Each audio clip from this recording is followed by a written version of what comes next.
Madame la députée, vous avez la commission sur les libertés informatiques cet après-midi. À 15 h, Google et Facebook sur l'importance de faire sa part en local.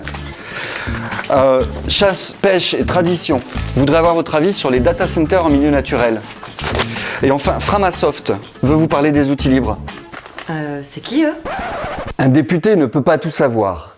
C'est justement ce manque de connaissances qui permet aux lobbies de s'immiscer dans les lois et leurs argumentaires avec leur propre vision du monde. Alors comment je peux influencer l'élaboration d'une loi? En fait, tout seul, je peux pas. Mais ensemble, c'est possible. Je t'explique en 3 minutes chrono. La loi est l'expression de l'intérêt général. En conséquence, il ne peut être admis que des groupes d'intérêt puissent influencer les auteurs de la loi, c'est-à-dire les parlementaires. Ça, c'était en 1789. Les citoyens français se sont longtemps méfiés des groupes de représentation d'intérêt. En un mot, les lobbies. Mais on ne va pas refaire l'histoire. En fait, avec l'Union européenne, on comprend mieux que les groupes d'intérêt partagent leurs idées pour nourrir les députés. Madame la députée, les produits laitiers, c'est quand même des sensations pures.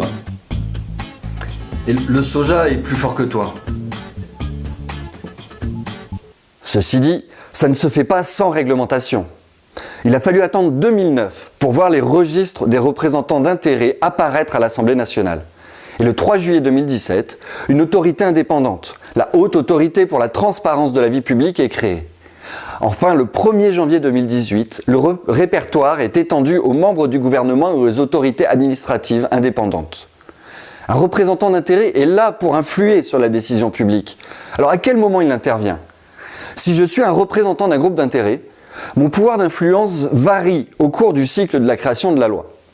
Avant la publication de la proposition de loi, j'en ai beaucoup. Une fois la proposition publiée, j'en ai plus. Quand le rapporteur est nommé, j'ai de l'influence. En première lecture à l'Assemblée nationale, je n'en ai pas. Quand le Sénat s'en saisit, j'en ai. En seconde lecture, je n'en ai plus. Et une fois la loi adoptée, on pourrait croire que c'est fini. Eh bien non. J'en ai auprès du gouvernement qui va rédiger les décrets d'application. Bien sûr, il y a d'autres choses qui influencent la loi. La volonté du gouvernement, des scandales ou des crises, la directive d'un parti politique. Mais alors nous, comment on s'y met? Certains corps intermédiaires jouent déjà un rôle de lobbyistes citoyens. Les associations de consommateurs, les syndicats, France Nature Environnement. Mais ces corps intermédiaires perdent de leur représentativité. D'autres formes de lobby citoyens émergent. Parlement et citoyens, déclics de conscience, en sont des bons exemples. Et ensemble, on va y aller de plus en plus.